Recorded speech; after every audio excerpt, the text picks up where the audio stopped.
background, is by all accounts an establishmentarian figure. In other words, someone who might be expected to subscribe to the tenets emanating from Brussels, Washington, and Ottawa, but does not. Sergey, I describe myself as being red, white, and blue. Very well.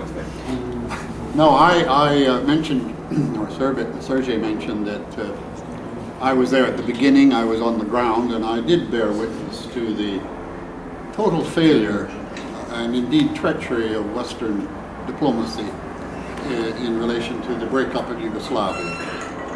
It was a shock to me, and I felt as an ambassador I could see what was developing there. I could see the re-emergence of a united Germany that was determined to assert its power again in Europe,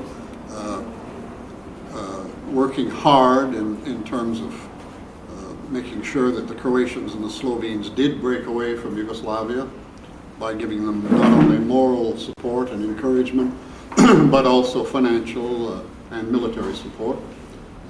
Later on, I saw, to my dismay, the Americans make what I considered to be a major strategic area for quite selfish reasons, recognizing and encouraging Izetbegovic to go ahead with his referendum on Bosnian independence, which everyone, any of my colleague ambassadors, including the German ambassador, by the way, in Belgrade, knew that if Izetbegovic withdrew his signature from the agreement that was reached with Karadzic, with the Serbian leader in Bosnia, and with Boban, the Croatian leader in Bosnia, withdrew, and with himself, Izetbegovic, if he withdrew his signature from that agreement that had been reached in June 1992 to keep Bosnia intact with 3 cantonments, Serb, Croat, Muslim, but part of Yugoslavia, that would mean one thing, and it would be a bloody civil war. I was a personal witness to that because it was my neighbor, Warren Zimmerman, the U.S. ambassador, who flew to Sarajevo to meet with Izetbegovic and say, look, why did you sign this silly agreement? If you go ahead with your referendum force in the resolution of international disputes, it was a purely defensive organization, and it would operate only in accordance with the United Nations Charter. In fact, in the U.S. Congress, it was even voted down, but it was done anyway. So, I mean, and from there, I mean, I just want to say 3 points about that. I mean, that was my first shame and shock at what was happening. After all, NATO had stood for a long time as the bulwark of protecting the rule of law, freedom, democracy against the Soviet Union. And suddenly it made a complete reversal. And that was a shock to me, and I was surprised that it wasn't a shock to some of my fellow the United Nations, in cooperation with NATO and with the Western, and for the return of all refugees, and a guarantee of civil and human rights in Kosovo. None of that has taken place. Total betrayal, and I suspect a conspiracy there. There was never any intention to fulfill the requirements, standards will be met. So I mean, it's been a complete policy by Russia and China standing up to protect the United Nations Charter of Fundamental Principles of Territorial Integrity. Let's hope that doesn't happen. But the Americans seem determined that it will happen, and I'm a bit afraid, my colleague disagrees with me, that the United States will, as they did in bombing Kosovo, use NATO as the instrument to force the Western nations to go along with it. I think you saw that's the legality of it. The second part of it is that you would be creating a failed state in Kosovo. The United States State Department have recently publicized a document which says that failed states are a much more serious threat to international security than our aggressor states.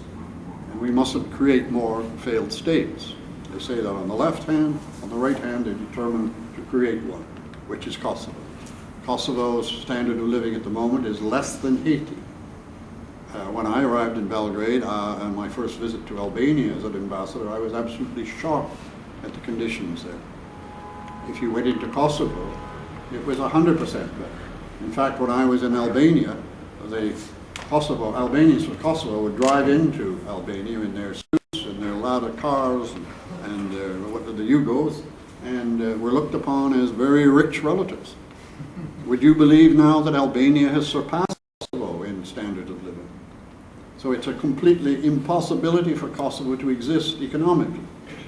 It has a very low standard of living. The only thing that's supporting it now are fairly massive amounts of money made out of heroin traffic into Western Europe, because they control all of it, as well as subsidiary units into Europe.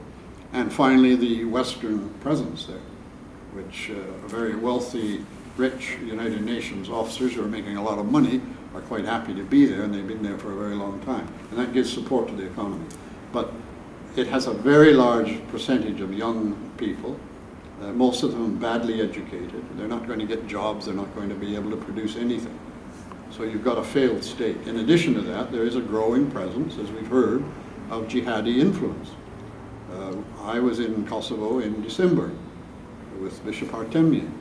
Not only have 150 Christian churches been blasted away or burned, some of them national heritage structures, world heritage from the 13th, 14th century. By the way, there was not a murmur of protest about that throughout the Christian world. The Taliban blows up a Buddhist statue of some sort, and there's a worldwide outrage. A few cartoons in Denmark put the Arab street in a turmoil. 150 Christian churches are burned and blasted away. Not a peep, not a peep.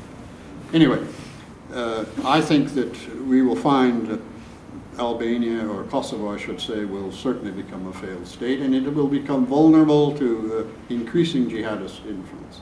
The 150 churches are down, but they are being replaced by mosques financed by Wahhabi money. And if you go to Kosovo, you'll see them sprouting up.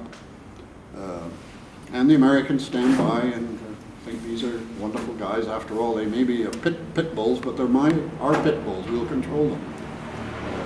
Not only did they, 1 or 2 years after the bombing, I think it was in 2001, the Americans backed the invasion by the KLA, by another name, into Macedonia to make sure that the Slavs in Macedonia did not dominate the Muslim Albanians, and they were successful.